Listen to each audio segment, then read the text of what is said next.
Good morning. आज हम देखेंगे how can I make Prisma generate और update its schema based on existing database that has already tables. तो मान लीजिए आपके पास कोई एक डेटाबेस पहले से बना हुआ है, उसके अंदर पहले से कुछ टेबल है, बाद में आपको पता चल रहा है यार मुझे इसके अंदर क्या इंटीग्रेट करना है, प्रिज्मा के थ्रू मैनेज करना है। अब आधी टेबलें तो आपने कैसे बना ली, मैनुअल, और वो प्रिज्मा जो है उन मैनुअल टेबल को रिकॉग्नाइज नहीं करता है।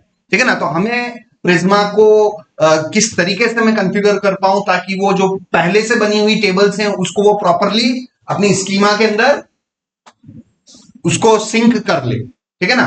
तो आपको पता है अभी प्रीवियस लेक्चर 2 लेक्चर हो चुके हैं प्रिज्मा को, आपको पता है कि कोई भी टेबल बनानी है अगर आपको पड़ती है तो आपको उसकी डेफिनेशन जो है स्कीमा डॉट प्रिज्मा वाली फाइल के अंदर आप उसका मॉडल इंस्ट्रक्शन आप लिखते हो, कितने कॉलम चाहिए, उसके बाद आप कमांड चलाते हो और आपकी क्या बन जाती है, टेबल बन जाती है। अब थोड़ा अज्यूम करो कि कुछ टेबल्स पहले से बनी हुई है या फिर आपने मैनुअल बना दी।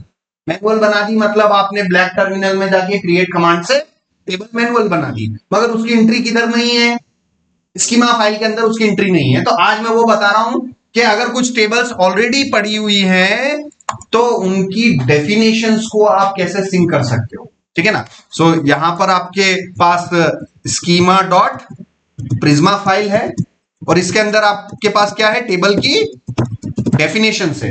वो जो टेबल का जो इंस्ट्रक्शन है ना, जो कि यहां पर मॉडल कस्टमर्स है ना।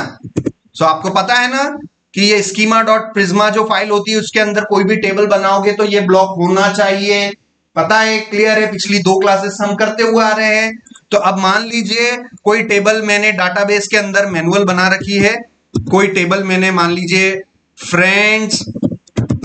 फ्रेंड्स नाम की टेबल मैंने मैनुअल बना दी, मगर उसकी जो डेफिनेशन है स्कीमा फाइल के अंदर उसकी डेफिनेशन नहीं है।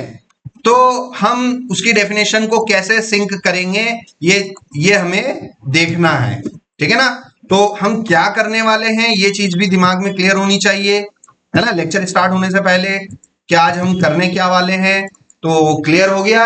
एक टेबल में मैनुअल बनाऊंगा और किसी कमांड से उसकी डेफिनेशन को, उसके मॉडल इंस्ट्रक्शन को स्कीमा फाइल के अंदर हम क्या करवाएंगे, सिंक करवाएंगे।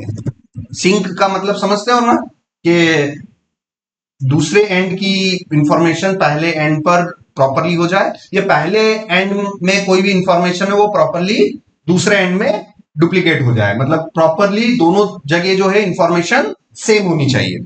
सो मैं इस इंफॉर्मेशन को क्या करूंगा, सिंक करूंगा। ठीक है ना। सो चलिए एक्सएम्प में स्टार्ट कर लेता हूं। ये मैंने एक्सएम्प स्टार्ट किया, बिल्कुल जीरो से बता रहा हूं मैं। ठीक है ना, बिल्कुल जीरो से। आज डेटाबेस भी मैं नया बनाऊंगा और सारी चीजें आपको करके बताऊंगा। ठीक है ना। और यहां से माइस्क्ल मैंने स्टार्ट कर लिया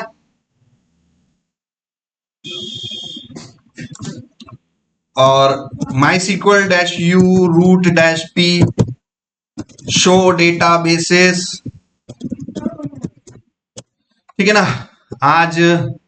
आज की डेट का डेटाबेस बना लो भाई, डेट वाइज बना लो। आज डेट क्या है हमारा, 5 नवंबर। ठीक है ना। तो क्रिएट डेटाबेस 5 नवंबर 2025 अंडरस्कोर बीबी। डेट वाइज काम करो भाई, डेली असाइनमेंट करोगे तो डेली की डेट जो होगी उस हिसाब से आप करो ताकि आपकी रिवीजन हो। हर चीज का रिवीजन होना चाहिए भाई। टेबल कैसे बनाते हैं, डाटाबेस कैसे बनाए, अंदर कैसे गए, उसको अपडेट कैसे किया, स्कीमा पे कैसे काम किया। मेरा हर लेक्चर जो स्टार्ट होता है ना वो डे फर्स्ट का रिवीजन ही होता है कि नहीं होता है। तो आपको उसी वे में आपको काम करना चाहिए। ठीक है। सो ये मैंने डेटाबेस बनाया। अब इस डेटाबेस के अंदर चले जाएं, यूज 5 नवंबर 2025 अंडरस्कोर डीबी। या आप बॉटम लेफ्ट कॉर्नर देखो, bottom left corner right corner, आज की डेट है 5 नवंबर 2025। तो उस डेट का मुझे क्या बना लेना है, डेटाबेस बना लो प्रैक्टिस के लिए। ठीक है ना। अब यहां से मैं टेबल्स शो कर लेता हूं। ठीक है ना। अभी इसमें एक भी टेबल नहीं। अब हमें यूज तो प्रिज्मा करना है, मगर मान लीजिए कभी ऐसी कोई टेबल जो आप मैनुअली बना देते हो और स्कीमा प्रिज्मा को उस टेबल के बारे में पता नहीं है, तो वो आज हम वो सीखने वाले हैं कि प्रिज्मा को कैसे सिंक कर ले कि वो उस टेबल को भी रिकॉग्नाइज कर ले और उसकी डेफिनेशन भी आपके इसके अंदर स्टोर हो जाए। ठीक है ना। तो सबसे पहले कोई एक टेबल हम कैसे बनाएंगे, मैनुअल, मैनुअल मतलब आपकी जो सीक्वल क्वेरी है उसके थ्रू आप मैनुअल बनाने जा रहे हैं। क्रिएट टेबल, बोलते जाओ। टेबल नेम, टेबल नेम क्या है? फ्रेंड्स, है ना। टेबल के नाम जो भी हो वो प्लूरल फॉर्मेट में होना चाहिए। तो बताओ फ्रेंड नाम से बनाऊं कि फ्रेंड्स नाम से बनाऊं? फ्रेंड्स नाम से बनाना चाहिए, ठीक है ना। फिर call ID integer, unsigned primary की और ऑटो अंडरस्कोर इंक्रीमेंट, ये वाला कॉलम फिक्स है।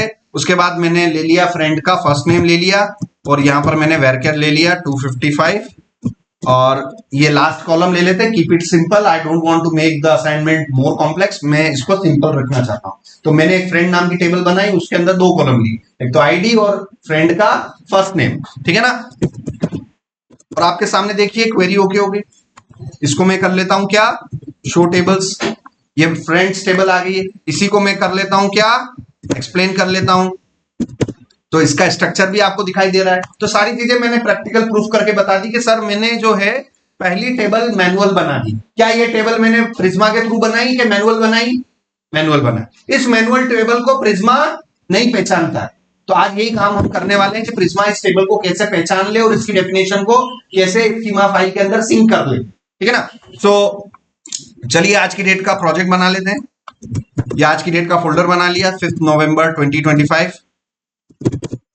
उसमें गेट बैश शेयर में स्टार्ट किया, पूरा प्रोजेक्ट को मैंने स्टार्ट किया।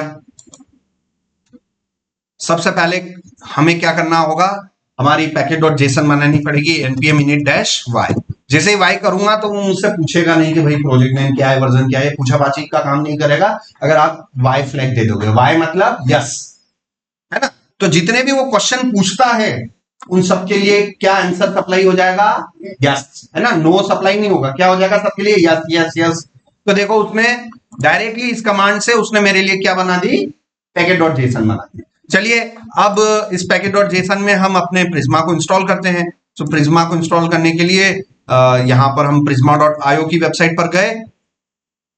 सो प्रिज्मा डॉट आईओ, और प्रिज्मा हमारा एक ORM प्रोडक्ट है, उसका क्विक स्टार्ट में गए और यहां से हम चले जाएंगे ORM के अंदर, ओवरव्यू, इंट्रोडक्शन, इंट्रोडक्शन, ठीक है। और यहां से हम इसको स्टार्ट करते हैं, ठीक है। तो सबसे पहले प्रिज्मा को इंस्टॉल कर लेते हैं सिस्टम में। ये दो कमांड से हमें प्रिज्मा को इंस्टॉल करना है। इसको मैं मिनिमाइज कर दूं, यहां पर गया मैं, इसको मैं इंस्टॉल करता हूं।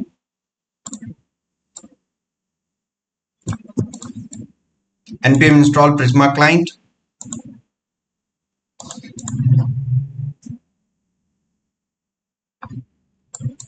और मैंने आपको प्रीवियस क्लास के अंदर मैंने आपको इंस्ट्रक्शंस भी दे दिए थे कि पहले नंबर पे ये कमांड चलानी है, दूसरे पे ये, फिर उसके बाद प्रिज्मा को इनिशियलाइज करना पड़ेगा, ठीक है ना। इनिशियलाइज करते ही क्या होगी, दो फाइलें बन जाएगी, आपको अपने डाटाबेस का कनेक्शन .env में रखना पड़ेगा, सारी चीजें मैं आपको बता चुका हूं, ठीक है। तो चलिए पहली कमांड एग्जीक्यूट हो गई, अब दूसरी कमांड आपको एग्जीक्यूट करनी है। npm install @prisma/client, ये कमांड आपने इंस्टॉल करी।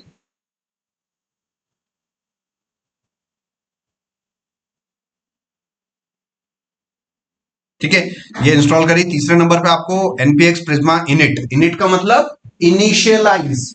इनिशियलाइज की जो स्पेलिंग है उसके स्टार्टिंग अगर 4 कैरेक्टर देखोगे तो क्या निकलते हैं, इनिट निकलते हैं। तो इनिट का क्या मतलब हो गया, इनिशियलाइज करना। मैं प्रिज्मा के प्रोजेक्ट को क्या कर रहा हूं, इनिशियलाइज कर रहा हूं। जैसे ही इस कमांड को मैं चलाऊंगा तो ये मेरे लिए .env फाइल बना देगा और स्कीमा की डेफिनेशन वाली फाइल बना देगा, schema.prisma, ठीक है ना। ये सारे इंस्ट्रक्शन मैंने यहां दे रखे हैं, ठीक है ना। ये दो इंपॉर्टेंट फाइल यहां पर क्रिएट कर देता है।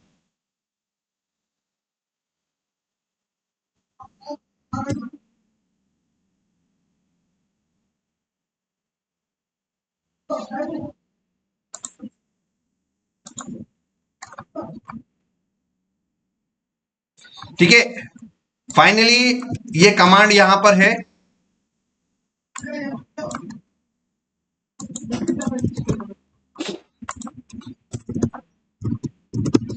आज की जो कमांड है npx prisma db pull, ठीक है। जो कमांड है हमारी एक्चुअल वो कमांड कौन सी है जो सिंक करने का काम कर रही है, वो यही। इंटरव्यू में आपसे पूछ ले कि एक टेबल आपने मैनुअल बना रखी है और प्रिज्मा के थ्रू उस इंफॉर्मेशन को आपको सिंक कैसे करोगे, तो एनपीएक्स प्रिज्मा डीबी पुल कमांड से आप उस पूरी इंफॉर्मेशन को पुल कर सकते हो। पुल करने का मतलब होता है खींचना, डाउनलोड करना, और पुश करने का मतलब अपलोड करना, है ना। अगर किसी इंफॉर्मेशन को आप कुछ यूट्यूब पे, इंस्टाग्राम पे, फेसबुक पे कोई चीज अपलोड करते हो तो उसको टेक्निकली क्या बोला जाता है, पुश। और इंटरनेट से, फेसबुक से, इंस्टाग्राम से, व्हाट्सएप से कोई स्टेटस डाउनलोड कर रहे हो, कोई फोटो डाउनलोड कर रहे हो, तो वो प्रोसेस क्या कहलाती है, पुल। समझ में आ गया ना। पुल का मतलब क्या होता है, डाउनलोड करना, और पुश का मतलब होता है अपलोड करना। तो मुझे इंफॉर्मेशन को, इसकी डेफिनेशन को मुझे लोकल डाउनलोड करके इसके अंदर रखना, इस प्रोसेस को बोलते हैं क्या, पुल करना। ठीक है ना। तो एनपीएक्स प्रिज्मा डीबी पुल मतलब डाटाबेस के अंदर जितनी भी डेफिनेशंस हैं, जितने भी स्ट्रक्चर हैं, उन सारे स्ट्रक्चर को पुल करके सेव कर दिया जाए कहां पर, स्कीमा डॉट प्रिज्मा के अंदर। ठीक है ना। सो इस कमांड को यहां देखते हैं, ये रही, और इसका एरो जो हो गया, ये एरो को मैं कुछ इस तरीके से बना देता हूं, ऑल टेबल्स डेफिनेशंस। ठीक है ना। अब ऑल टेबल डेफिनेशंस का मतलब जो जो भी टेबलें होंगी उनकी डेफिनेशन स्टोर होके कहां आ जाएगी, इसके अंदर आ जाएगी। ठीक है ना। तो अब आप देखिए, ये सारी चीजें मैंने करी, ठीक है ना। और आप ये देखिए, और यहां पर हमें क्या करना पड़ेगा, MySQL यूज किया, और इस टीएस फाइल को मैं डिलीट कर दूं, जैसा कि प्रीवियस क्लास में हमने देखा था कि इसको हमें डिलीट करना पड़ेगा। आप में से कोई इन्वेस्टिगेट करना कि भाई इसको डिलीट क्यों करना पड़ता है, या उसी फाइल में कुछ चेंजेस अपन करके अपना काम हो जाए। ये सारा काम रिसर्च का है, R&D का है। It's all work of time investment. आप अपना जो समय है ना, प्रॉब्लम्स को फिक्स करने के लिए इन्वेस्ट किया करो। ठीक है ना। सो अभी हमने देखा कि यार उस फाइल को, उस टीएस फाइल को रिमूव करने से काम हो जाता है, तो मैं रिमूव करके कर रहा हूं। आप में से कोई ये भी बता सकता है कि सर उस फाइल को रिमूव करने की जरूरत नहीं है, उस फाइल में जाके आपको सर ये लिखना है जिससे भी आपका काम हो जाएगा। तो आप इतनी रिसर्च क्यों नहीं करते। ठीक है ना। अभी के लिए मैं उस टीएस फाइल को क्या कर रहा हूं, रिमूव कर रहा हूं। ठीक है ना। रिमूव कर दिया। अब यहां से वो डेफिनेशन हम कर लेते हैं। तो .env फाइल कौन सी होती है, ये हमारी इन्वायरमेंट फाइल होती है। तो .env के अंदर क्या होते हैं, हमारे इन्वायरमेंट के कांस्टेंट। इन्वायरमेंट मतलब जो सॉफ्टवेयर आप बना रहे हो उसके कहीं ना कहीं किसी न किसी सिस्टम के डाटाबेस के यूजर नेम होंगे, डाटाबेस के पासवर्ड होंगे, और ऐसी कोई भी सेंसिटिव इंफॉर्मेशन को सारी के सारी, आपको पूरे एंटायर प्रोजेक्ट की सारी सेंसिटिव इंफॉर्मेशन हम किधर रखेंगे, किधर रखेंगे, .env में रखेंगे। मेरे डाटाबेस का यूजर नेम, पासवर्ड, उसकी कनेक्शन स्ट्रिंग, ये सारी सेंसिटिव इंफॉर्मेशन में कहां रखूंगा, .env का। आप लाइफ में कोई सा भी प्रोजेक्ट बनाओ भाई, उसकी सेंसिटिव इंफॉर्मेशन कहां रखोगे, .env में ही रखना है। आप लारावेल पे काम करो तब भी लारावेल में भी एक फाइल मिलेगी .env। आप दूसरे प्रोजेक्ट्स पे काम करोगे वहां पर भी, आप पाइथन में काम कर लो वहां पर भी आपको एक .env फाइल मिलेगी। तो भाई .env फाइल बनती ही है आपके प्रोजेक्ट के इंफॉर्मेशन को रखने के लिए, आपके प्रोजेक्ट के सेंसिटिव इंफॉर्मेशन को रखने के लिए। सेंसिटिव इंफॉर्मेशन मतलब जैसे यूजर नेम, पासवर्ड, और भी मल्टीपल चीजें हो सकती हैं, JWT टोकन हो सकता है। तो यहां पर मेरा एक कांस्टेंट मैंने लिया, और आपको मैंने बता रखा है कि भाई यहां पर जो भी .env के अंदर जो कुछ भी रखे जाते हैं वो वेरिएबल्स रखे जाते हैं। वेरिएबल्स मतलब कांस्टेंट, और कांस्टेंट की पहचान कैसे होगी, कैपिटल लेटर से। तो जो कुछ भी कांस्टेंट आपको लेना है वो आप हमेशा ध्यान रखना है, यहाँ पर कैपिटल में ही लेना है। जैसे मैंने आपको बोल दिया चलो आप अपना फर्स्ट नेम और लास्ट नेम नाम की कांस्टेंट बनाओ, तो आप फिर ऐसे मत बनाना, F name equals to Anil और L name equals to dollar. ठीक है ना। तो ये टोटली गलत है। तो .env के अंदर जब भी आपको कोई कांस्टेंट बनाना है, कांस्टेंट मतलब कैपिटल लेटर में होना जरूरी है। तो आपको फिर जब भी मैं कोई भी कांस्टेंट आपको इन फ्यूचर भी बनाने को बोल दिया जाए, या आपको जरूरत पड़ जाएगी यार इसके अंदर मुझे कुछ कुछ बनाना है, तो वो ध्यान रख लेना, दिमाग में बिठा लेना, वो किसमें होने चाहिए, किसमें होने चाहिए, कैपिटल लेटर में होने चाहिए। समझ में आ रहा है ना, क्लियर है। सो यस, हमारे पास ऑलरेडी एक डेटाबेस अंडरस्कोर URL नाम का कांस्टेंट अवेलेबल है, और मुझे अपने MySQL के साथ कनेक्ट होना है, तो उसकी सर्विस चालू होनी चाहिए, पहली बात। और दूसरी बात उसका कनेक्शन स्ट्रिंग। तो यहां पर तो हो गया हमारा स्कीमा जो कि हमारा प्रोटोकॉल, और user name, colon password at the rate host name that is local host slash colon port number. इसका पैटर्न है ना यार, बार बार लिख लिया करो, बोल बोल के लिख लिया करो, क्योंकि मैं तो पैटर्न याद करता हूं, मैं तो हमेशा सिंटेक्स याद करता हूं, ठीक है ना। यहां पर है प्रोटोकॉल कॉलन स्लैश स्लैश, यहां आता है आपका यूजर नेम कॉलन, यहां पर क्या आता है पासवर्ड, या एट द रेट के बाद क्या आता है होस्ट नेम आता है, फिर कॉलन, फिर क्या आता है पोर्ट नंबर आता है, फिर क्या आता है डीबी नेम आता है। तो भाई ये कॉपी के अंदर नोटपैड के अंदर 200 बार लिख लिख के याद कर लेना इस पैटर्न को, कि भाई ये पैटर्न होता है। समझ में आ रहा है ना, मेरे को याद है इसलिए मैं फटाफट लिख रहा हूं, आपको याद नहीं है तो भाई देख देख के लिख लेना, नीचे लिख रहे हो और ऊपर उसी को कमेंट करके लिख देना, ताकि आप कंपेयर कर करके आपको पता चले कि मैं कहां पर काम कर रहा हूं, इसके बाद मुझे क्या लगाना है और उसके बाद आएगा क्या, ठीक है ना। तो ये रूट कॉलन के बाद आपको पता है कि रूट कॉलन के बाद क्या आएगा पासवर्ड आएगा, तो पासवर्ड होता नहीं है इसलिए एम्प्टी, फिर at the rate local host 3306, ये 3306 क्या हो गया मेरा पोर्ट नंबर जिसपे डाटाबेस चल रहा है। डाटाबेस किस पे चल रहा है 3306, ये देखो है ना 3306 पे मेरा डाटाबेस चल रहा है। सो और उसके बाद मेरा डीबी नेम, तो डीबी नेम क्या हो गया, इस ब्लैक टर्मिनल से आप पता करो भाई डाटाबेस का नाम क्या है आपका 5 नवंबर 2025, है कि नहीं। और ये मैंने किया, सेव किया, ब्राउजर में गए। अब यहां पर अब आप अपनी स्कीमा फाइल को ओपन करके देखो, इस स्कीमा फाइल के अंदर कोई भी मॉडल की डेफिनेशन है क्या, अभी नहीं है। तो आपको अब जितनी भी टेबलें आपने मैनुअल बना रखी हैं, ये all table definition which are created manually, जितनी भी टेबलें आपने मैनुअली बनाई हैं उन सब की डेफिनेशंस को आपको सिंक करना पड़ेगा, कहां पर बताइए schema.prisma के अंदर, ठीक है ना। ताकि प्रिज्मा को काम करने के लिए वो डेफिनेशंस होनी चाहिए, ठीक है ना। उस डेफिनेशन में आप बढ़ा लो घटा लो कुछ भी करो, मगर डेफिनेशंस होनी चाहिए। अभी मेरे पास डेफिनेशन खाली पड़ी हुई है, वो किसी भी टेबल की डेफिनेशन नहीं है, जबकि एक टेबल मैंने फ्रेंड्स नाम की टेबल कैसे बनाई, मैनुअल बनाई। तो अब मेरे पास एक कमांड है npx prisma db pull नाम की कमांड है, इसको मैंने कॉपी किया, मैं अपने टर्मिनल पर गया और यहां पर मैंने चलाई ये command npx prisma db pull, समझ में आया। तो npx prisma db pull करते ही देखो मॉडल डेफिनेशन उसने क्या कर ली, पुल कर ली, पुल करके ही देखो इस फाइल में आ गई। तो इसको, इस प्रोसेस को बोला जाता है टेक्निकली, अगर वर्ड पे जाओ इंट्रोस्पेक्ट।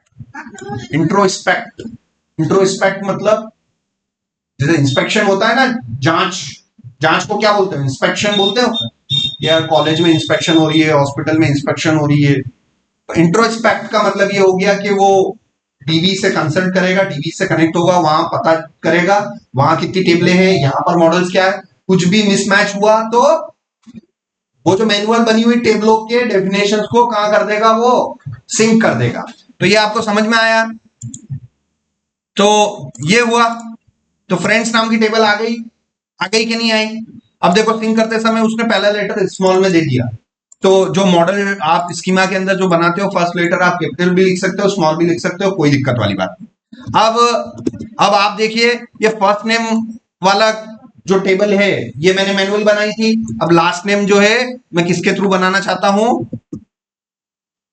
मैं किसके थ्रू बनाना चाहता हूं,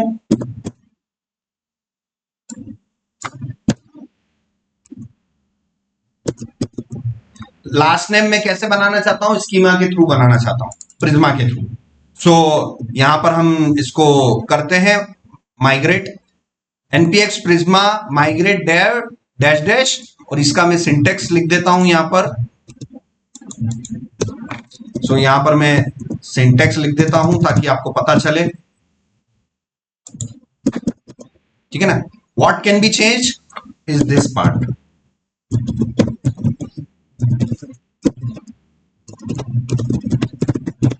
ठीक है ना। सो इन दोनों को सिंटेक्स को कंपेयर करो, सिर्फ जो चीज मैं एंगल ब्रैकेट में लिख दूं, जो चीज मैं एंगल ब्रैकेट के अंदर लिख दूं उस पार्ट को आप चेंज कर सकते हो। जो चीज एंगल ब्रैकेट के अंदर मैंने नहीं लिखी उसको आपको चेंज नहीं करना है, एज इट इज लिखना है। समझ में आ गया? तो npx एज इट इज लिखना है, Prisma migrate dash dash name, ये सारा इतना पार्ट आपको एज इट इज लिखना है। सिर्फ ज्यादा से ज्यादा आप क्या चेंज कर सकते हो, अपनी स्कीमा फाइल का नाम। समझ में आ रहा है? सो चलिए, ये यहां पर मैंने किया, कॉपी किया और मैंने टर्मिनल खोला, यहां पर गया, इस कमांड को मैंने जितना हो सके कॉपी पेस्ट अवॉइड करो और मैनुअल लिखो। मैनुअल लिखने से रिकॉल होता है, बार बार याद होता है। npx Prisma migrate dash dash name, ठीक है, और उसके बाद माइग्रेशन फाइल का नाम कुछ भी दे सकते हैं। सो मैंने दे दिया अनिल। माइग्रेशन फाइल का नाम हम कुछ भी दे सकते हैं। जैसे ही मैंने इंटर किया, सो यहां पर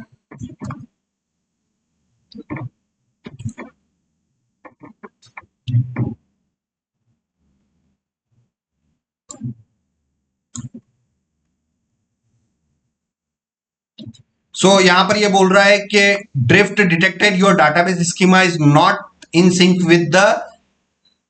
विथ योर माइग्रेशन हिस्ट्री। तो ये बोल रहा है कि आपका डाटाबेस माइग्रेशन हिस्ट्री के साथ सिंक नहीं है, तो उसके लिए आप रीसेट कर लो। रीसेट करने से आपकी वो माइग्रेशन वाली टेबल बन जाएगी, ठीक है ना। यहाँ पर अगर मैं शो टेबल्स करूं तो आप देखना, अभी फ्रेंड्स टेबल ही है, और यहाँ पर एक टेबल और साथ में आती है प्रिज्मा के साथ में, डैश डैश प्रिज्मा माइग्रेशन नाम की टेबल, वो अभी इधर मिसिंग है, इसलिए वो प्रिज्मा उसको रिकॉग्नाइज नहीं कर रहा है। तो यहाँ पर मैं इसको रीसेट कर लेता हूँ, ठीक है ना। तो ये यहाँ पर देखते हैं, मगर ये इसको देखो रेड में लिख रखा है इसका मतलब इस प्रोसेस के दौरान उस टेबल में जितने भी रिकॉर्ड्स होंगे वो आपके चले जाएंगे, लॉस्ट हो जाएंगे, है ना, उसको आप रिकवर नहीं कर सकते हो, ठीक है ना। तो यहां पर प्रिज्मा माइग्रेट रीसेट, मैं यहां पर करता हूं प्रिज्मा माइग्रेट रीसेट। सो जैसे ही मैंने प्रिज्मा माइग्रेट रीसेट किया तो प्रिज्मा कमांड तो चल नहीं रही है, तो अब आगे क्या लगाना पड़ेगा, npx लगाना पड़ेगा। तो ये आपका कॉमन सेंस है कि यार सर आपने इससे पहले सारी कमांड जो भी चलाई थी, जहां जहां पे भी आपने प्रिज्मा लिखा था उससे पहले आपने क्या लिखा था, npx लिखा था। तो ऑब्वियसली वो भले वो यहाँ पर सजेस्ट कर रहा है कि आप ये कमांड चला लो, मगर कॉमन सेंस आपका हो जाना चाहिए कि सर इससे पहले मुझे npx भी लगाना पड़ेगा। सो मैं यहाँ पर npx लिखा मैंने और प्रिज्मा माइग्रेट रीसेट किया मैंने, और फाइनली अब ये बोल रहा है कि रीसेट कर दें क्या, यस और नो, यस। तो मैंने वाई प्रेस किया और डाटाबेस रीसेट सक्सेसफुली। तो अब मेरा ये रीसेट करने के बाद ये प्रिज्मा क्लाइंट और ये सारे इसने सक्सेसफुली जनरेट कर दिए, ठीक है। और यहां पर हम गए और फिर से मैं क्या कर लूं, शो टेबल्स। सो यहां पर हमारे पास इसकी माइग्रेशन फाइल्स आ गई। अब मैं इसको माइग्रेट करूंगा तब जाके मेरी फ्रेंड्स टेबल बनेगी, ठीक है। सो यहां पर हम माइग्रेट कर लेते हैं, npx Prisma migrate tab dash dash name, और यहां पर मैंने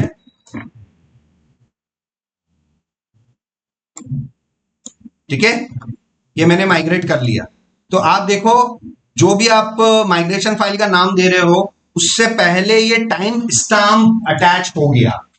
टाइम स्टाम्प मतलब समय, कि ये जो फाइल आपने बनाई है किस साल के कौन से महीने के कौन से डे के कौन से टाइम स्टाम्प में आपने बनाई, उस नाम का पूरा फोल्डर बना दिया माइग्रेशन के अंदर। ये फोल्डर है, समझ में आ रहा है ना, ये फोल्डर है। मगर इसमें वो जो आपने नेम दिया था ना डैश डैश नेम के बाद, यहां पर आपने दिया था ना डैश डैश नेम के बाद जो भी नाम दोगे वो लास्ट में उसने अपेंड कर दिया, ठीक है ना। तो उस नाम की माइग्रेशन नाम का फोल्डर बन गया और उसके अंदर एसक्यूएल जनरेट होगी, ठीक है ना। सो अब देखते हैं, यहां पर हम गए इस ब्लैक टर्मिनल पर और यहां से मैंने किया शो टेबल्स। तो देखो ये फ्रेंड्स टेबल भी आ गई मेरी, और इसको अब मैं एक्सप्लेन करूं, एक्सप्लेन फ्रेंड्स,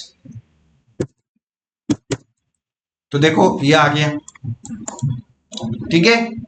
अब इसमें 255 आ रहा है, इसमें ये आ रहा है, तो ये उसकी डेफिनेशंस के ऊपर है, क्योंकि यहां पर ये देखो @db varchar 255 है ना। आप डेटाबेस वाले अगर आपको डेटा टाइप चाहिए तो वो इस तरीके से ले लो, ठीक है ना। और आपको सिर्फ प्रिज्मा की डेटा टाइप चाहिए तो स्ट्रिंग ले लो, है ना। तो इस तरीके से आप एडिशनली भी डिफाइन करके ये डिफरेंसेस देख सकते हो। सर फर्स्ट नेम में तो 255 आ गया और लास्ट नेम में है वेरकेयर 191 आ रहा है, तो ये थोड़ा सा इन वेरिएशंस की वजह से, तो आपको एग्जैक्टली वैसा करना है तो आप ये इसमें भी आप ऐसा ऐसा करके एग्जैक्टली वही डेटा टाइप जनरेट कर सकते, ठीक है ना, वो आपकी रिक्वायरमेंट के ऊपर है, ठीक है ना। सो ये हो गया, ठीक है ना। तो आज के लेक्चर में तो आपको यही करना है कि प्रॉपरली हम सिंक कैसे कर सकें। अब मैं वापस से एक टेबल और बना लेता हूं, एक टेबल और बना लेते हैं, ठीक है ना। एक टेबल और बनाते हैं, मान लीजिए आपके पास कोई टेबल है,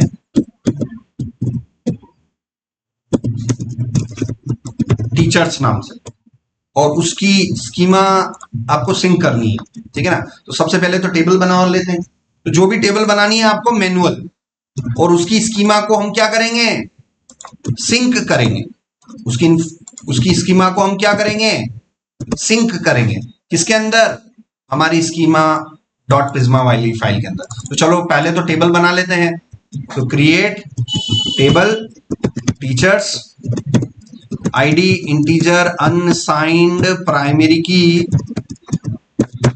और ऑटो अंडरस्कोर इंक्रीमेंट, और यहां पर मैंने ले लिया एफ नेम वेरकेयर 255 और एल नेम ले लिया मैंने वेरकेयर 255 और सेमीकॉलन, और ये मैंने किया शो टेबल्स। तो टीचर्स वाली टेबल मैंने कैसे बनाई, मैनुअल। अब इसकी डेफिनेशन को, इसकी स्कीमा डेफिनेशंस को मैं किधर सिंक करना चाहता हूं, स्कीमा फाइल के अंदर, तो कमांड सिर्फ मुझे ये चलानी है, कौन सी, npx prisma db pool। जैसे ये कमांड चलाऊंगा यहाँ पर टर्मिनल पर, तब आप देखना npx prisma db pool, है ना। सो जैसे ही npx prisma db pool करूंगा तो वो देखना यहाँ पर टीचर्स वाली इंफॉर्मेशन आ गई। क्या मैंने मैनुअल लिखा, क्या नहीं लिखा, मैंने तो कमांड चलाई और उसने डाटाबेस से कनेक्ट हुआ, उसने चेक किया और अपनी स्कीमा फाइल को उन टेबलों के स्ट्रक्चर से कंपेयर किया, जहां पे भी मिसमैच हुआ, नई टेबलों की इंफॉर्मेशन मिली तो उसने क्या कर दिया, उसको सिंक कर दिया। इस फाइल के अंदर देखो ये एंट्री आ गई, समझ में आया। अब इस फाइल के अंदर अगर मैं कोई एंट्री करता हूं और उसका रिफ्लेक्शन मेरे को टेबल पे चाहिए, तो आपको पता है आपको क्या करना है, आपको माइग्रेट कमांड चलाना। तो चलिए फ्रेंड्स हो गया, टीचर्स हो गया, अब एक टेबल फिर से बना लेते हैं, मगर वो किसके थ्रू बनाएंगे, स्कीमा के थ्रू। सो फ्रेंड्स हो गया, टीचर्स हो गया, अब चलिए एक टेबल और बना लेते हैं, किस नाम से, स्टूडेंट्स। अब स्टूडेंट्स नाम की टेबल में किधर बना रहा हूं, स्कीमा के अंदर, और वो टेबल बन जानी चाहिए कहां पर, डेटाबेस के अंदर। तो आपको पता है सबसे पहले तो आपको यहाँ पर अपना पूरा स्ट्रक्चर, जो भी आपको वो जो टेबल बनानी है उसके जितने कॉलम चाहिए वो सारी डेफिनेशन आपने यहाँ दे दी। अब इसके बाद आप क्या करोगे, आप माइग्रेट करोगे, और इसको नाम दे दिया आपने स्टूडेंट माइग्रेशन फाइल, है ना। जो जब भी आप माइग्रेट करोगे, माइग्रेशन फाइल का नाम अलग देना पड़ेगा। तो उस माइग्रेशन फाइल में हम कर क्या रहे हैं, हमने ये चेंजेस किए हैं, ये वाले चेंजेस किए हैं, तो मैंने इसको नाम दे दिया स्टूडेंट माइग्रेशन फाइल और एंटर किया।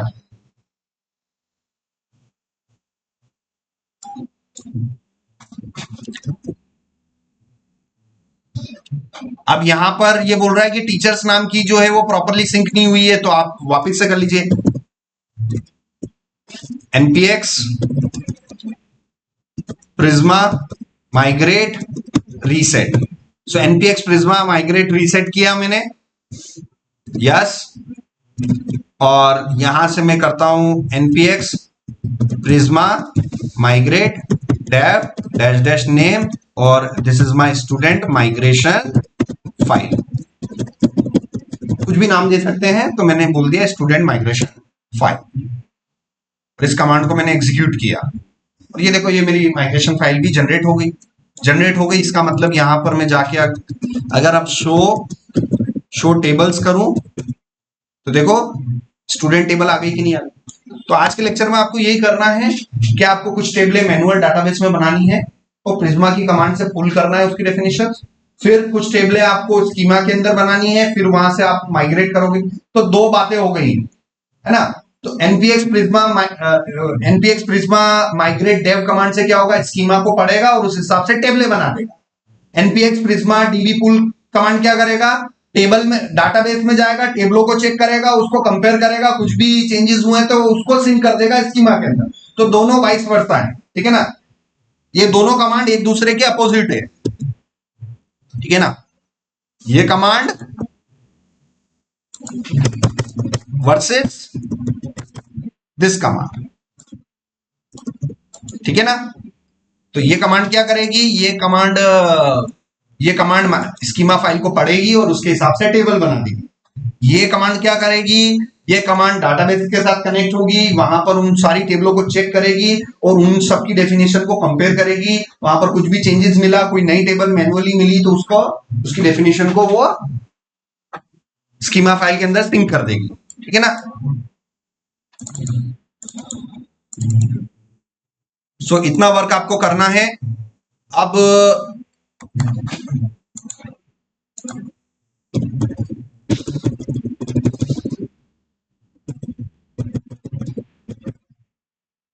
जैसा कि आपको मैंने बताया था कि जहां पर भी आपको क्लाइंट वर्ड सुनने को मिल जाए तो समझ लेना क्लाइंट का काम होता है किसी भी इंफॉर्मेशन के लिए रिक्वेस्ट करना, वो भी किसको, सर्वर को। अब क्लाइंट को आप कैसे कंसीडर करेंगे, स्टूडेंट्स की तरह कंसीडर करेंगे। स्टूडेंट्स क्या करते हैं, ask questions to the teachers, ठीक है ना। उसी तरीके से यहां पर आपके पास आज क्या अवेलेबल है, प्रिज्मा क्लाइंट, एक ऐसा हमारे पास टूल अवेलेबल है जिसका काम क्या होगा, रिक्वेस्ट करना। किसको रिक्वेस्ट करना, हमारे डेटाबेस सर्वर। तो डेटाबेस खुद भी आपके लिए क्या है, डेटाबेस सर्वर है, ठीक है ना। तो हम जब भी प्रिज्मा इंस्टॉल करते हैं तो हमारे प्रिज्मा के साथ साथ में, उस लाइब्रेरी के साथ साथ में मुझे क्या मिलता है, प्रिज्मा क्लाइंट मिलता है। ये ऐसा एक टूल है, ऐसा कोड है जो कि हमारे डाटाबेस के साथ क्वेरी करने में काम में आता है, ठीक है ना। सो हम किस लैंग्वेज पे काम कर रहे हैं, हम नोड.जेएस पे काम कर रहे हैं। नोड.जेएस मतलब जावास्क्रिप्ट पे काम कर रहे हैं, ठीक है ना। तो मैं कुछ ऐसा जावास्क्रिप्ट का कोड लिखूं या मैं कुछ ऐसा नोड.जेएस का कोड लिखूं और उस कोड करते ही वो मेरी रिक्वेस्ट कहां जाए, डीबी सर्वर पर जाए और मुझे इंफॉर्मेशन मिल जाए, ठीक है ना। ठीक है ना। सो मैं नोड.जेएस का कोड लिखूंगा और मान लीजिए यहां पर मैंने बोला गेट टीचर्स, कि भाई जितने भी टीचर्स हैं उनकी इंफॉर्मेशन गेट करो, और वो रिजल्ट आपको क्या दे देगा, किसमें दे देगा, रिस्पॉन्स में, ठीक है ना। तो मैं कोड लिखूंगा, उस कोड में मैं जनरली उस कोड के अंदर जो भी होगा वो कहीं ना कहीं एसक्यूएल क्वेरी होगी। कौन सी एसक्यूएल क्वेरी, इंफॉर्मेशन को गेट करने के लिए अभी 15 दिन से कौन सी क्वेरी सिखा रहा हूं भाई। अगर आपके पास कोई टेबल है उसके अंदर बहुत सारे रिकॉर्ड है और आपको रिकॉर्ड देखने हैं तो कौन सी क्वेरी, सिलेक्ट वाली क्वेरी। समझ में आ रहा है ना, सिलेक्ट क्वेरी कौन सी होती है, इंफॉर्मेशन को देखने वाली क्वेरी होती है। तो मैंने जब भी गेट बोल रहा हूं मतलब आपको दिमाग में क्लियर होना चाहिए कि इंटरनली कौन सी क्वेरी एग्जीक्यूट होगी, सिलेक्ट क्वेरी एग्जीक्यूट होगी। सो चलिए अब यहां पर मैंने किया। अब मैं यहां पर इंफॉर्मेशन हम स्टोर करते हैं कुछ, show tables select star from teachers. एक भी टीचर है क्या, नहीं है, एक्सप्लेन कर लेते हैं। एक्सप्लेन टीचर्स एफ नेम और एल नेम। टीचर को स्टोर भी करना पड़ेगा भाई, कैसे करेंगे store, insert into table name, round bracket start round bracket close, values,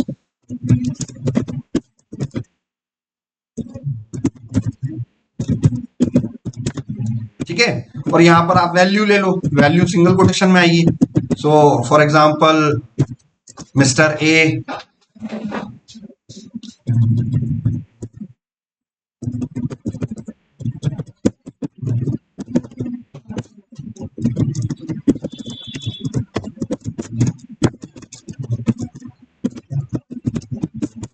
ठीक है ना। सो मैंने दो टीचर्स को स्टोर करवा दिया। अब इसी इंफॉर्मेशन, यही जो सिलेक्ट क्वेरी है ये मैं किसके थ्रू लिखना चाहता हूं, कोड के थ्रू। उस कोड को मैं एग्जीक्यूट करूंगा, डाटाबेस सर्वर पे वो रिक्वेस्ट जाएगी और डाटाबेस सर्वर मुझे रिस्पॉन्स में क्या दे देगा, रिजल्ट दे देगा। किसको, हमारे कोड। समझ में आ रहा है ना? अभी ये डाटा गेट करने का काम जितना भी मैंने किया है भाई, उसके लिए आप किससे कर रहे हो, प्लेन एसक्यूएल क्वेरी से कर रहे हो। यही सारा काम अब आपको कोड के थ्रू करना है, तो आपको जरूरत पड़ेगी प्रिज्मा की। तो प्रिज्मा के अंदर किसकी जरूरत पड़ेगी, प्रिज्मा क्लाइंट की, क्योंकि प्रिज्मा क्लाइंट ही डाटाबेस के साथ इंटरैक्ट करके आपके आपके डीबी ऑपरेशन करवा सकता है। ठीक है ना? सो अब देखते हैं वन बाय वन हम।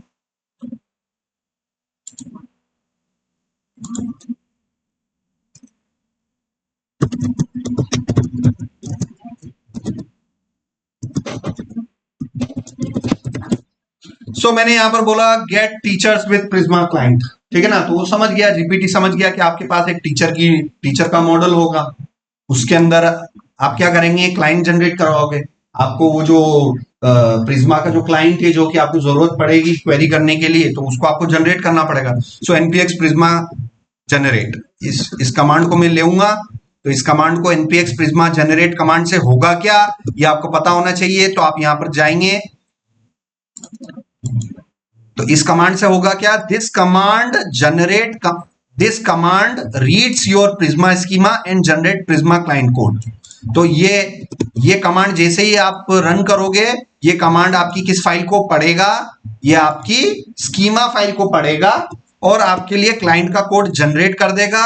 और ये कोड आपका अवेलेबल होगा नोड मॉड्यूल्स के अंदर, डॉट प्रिज्मा फोल्डर के अंदर, क्लाइंट के अंदर। ठीक है ना? तो यहां पर आप एक्सपांड करो किसको, नोड मॉड्यूल्स को।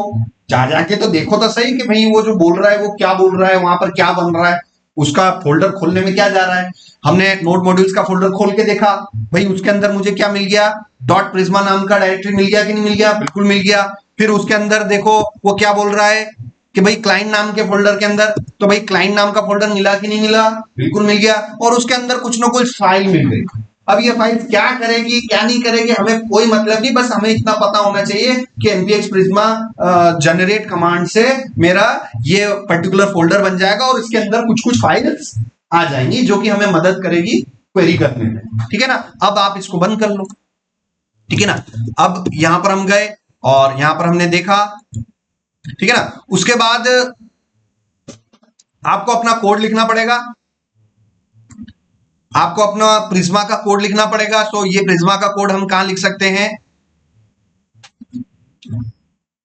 ये प्रिज्मा का कोड लिखने के लिए आपको एक जावास्क्रिप्ट की फाइल बनानी पड़ेगी। ठीक है ना? क्योंकि आपको जो भी क्वेरी लिखनी है उसके लिए आपको कोड लिखना पड़ेगा, जावास्क्रिप्ट का कोड लिखना पड़ेगा।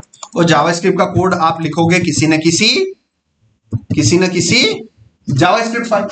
तो आपको एक फाइल बनानी है किसी भी नाम से, बट उसका एक्सटेंशन क्या होगा, जेएस। ठीक है? जेएस मतलब जावास्क्रिप्ट, क्योंकि मैं जावा के साथ वर्क कर रहा हूं। ठीक है ना? मैं एक फाइल बनाऊंगा यहां पर, और फाइल का नाम कुछ भी दे सकते हैं, मगर नाम वो दे जो वो फाइल काम कर रही है। इस फाइल के अंदर मैं टीचर्स को गेट करने वाला कोड लिखने जा रहा हूं, तो फाइल का नाम XYZ दूं या फाइल का नाम गेट टीचर्स डॉट जेएस दूं। गेट टीचर्स, जैसा नाम वैसा काम। समझ में आ रहा है? मैं इस फाइल का name gate teachers dot JS, file के नाम से ही उसके अंदर की उसकी कोडिंग पता चल जानी चाहिए, आइडिया लग जाना चाहिए। तो मैंने फाइल का नाम क्या दिया, गेट टीचर्स। और यहां पर आप देखिए मुझे इसमें जावास्क्रिप्ट का कोड लिखना है। इस जावास्क्रिप्ट का कोड में आप देखेंगे ऊपर ही ऊपर एरिया जो होता है हमारा इंपोर्ट एरिया होता है। कौन सा एरिया होता है, इंपोर्ट एरिया होता है। इस इंपोर्ट एरिया में मैं लाइब्रेरीज को इंपोर्ट करूंगा। प्रिज्मा क्लाइंट को मैंने इंपोर्ट किया। ठीक है ना? अभी इस कोड को मैं एक्सप्लेन कर दूंगा, अभी आप इसको कॉपी करिए, यहां पर आपको पेस्ट करना है इस कोड को। ठीक है? और यहां पर इस फाइल को रन करके देखना है। ठीक है ना? इस फाइल को करंट फोल्डर के अंदर, या फिर आप नोड स्पेस फाइल का नाम गेट टीचर्स, और इंटर किया मैंने।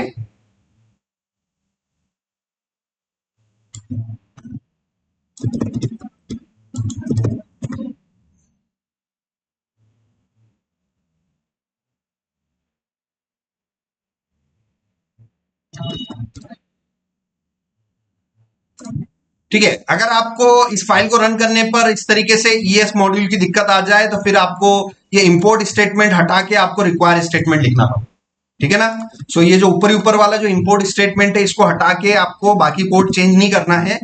इसमें दो मॉड्यूल्स चलते हैं।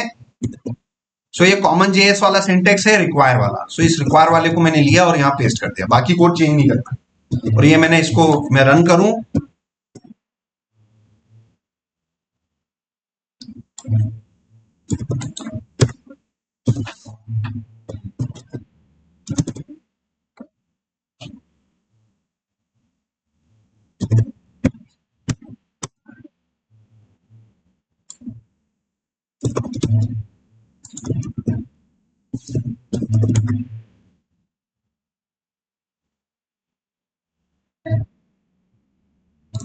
इसको मैं एक बार सेटअप कर लेता हूं एज पर द इंस्ट्रक्शन। इसको हम प्रॉपरली सेट कर लेते हैं।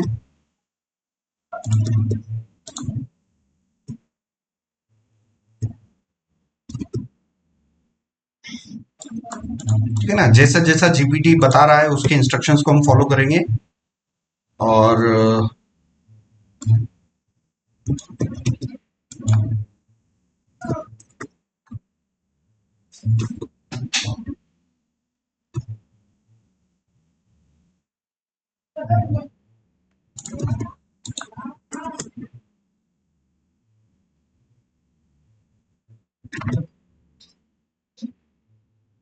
double check the generator block in your schema and make sure it has a block on top.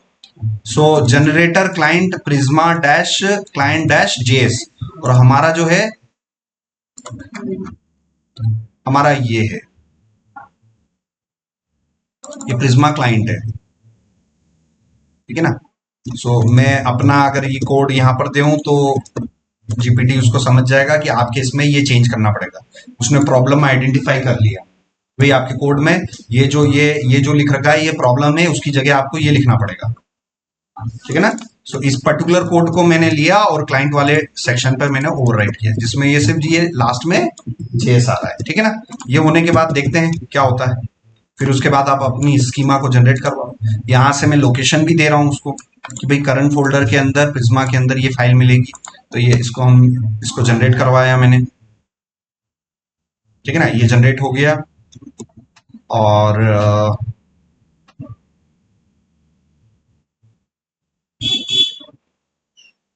इस पर्टिकुलर कोड को लिया मैंने, गेट टीचर्स पेस्ट किया,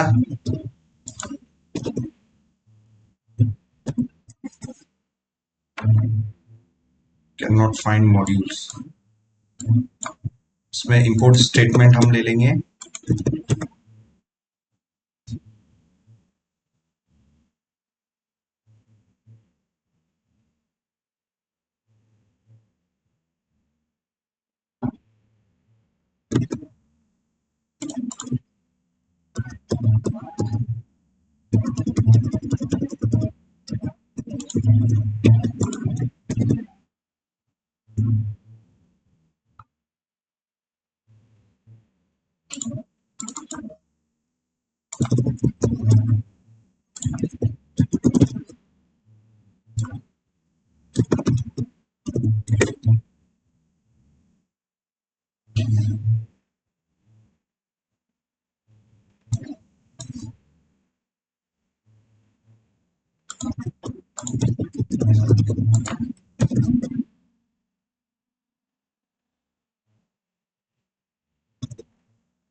ठीक है।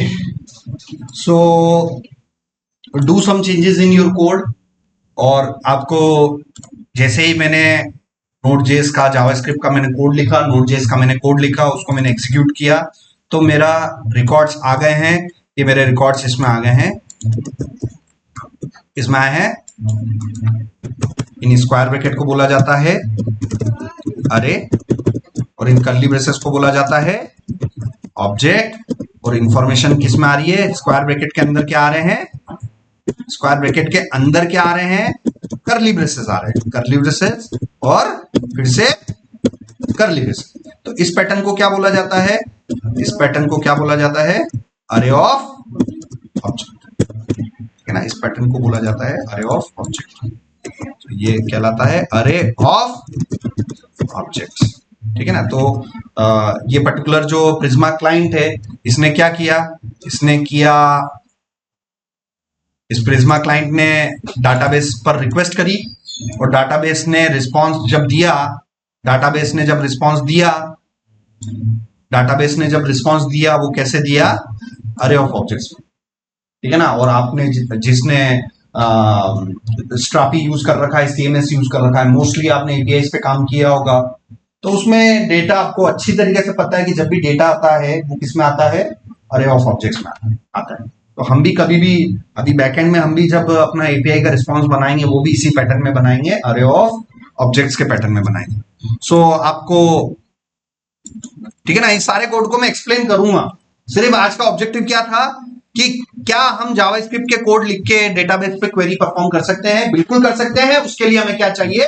प्रिज्मा क्लाइंट, ठीक है ना। तो प्रिज्मा क्लाइंट के कोड के थ्रू हम अपने डीबी के ऑपरेशंस हम कर सकते हैं। यहां पर आज मैंने आपको गेट करना बताया, कल मैं आपको डिलीट करना, पोस्ट करना, है ना, ये सारे ऑपरेशंस हम वन बाय वन देखेंगे।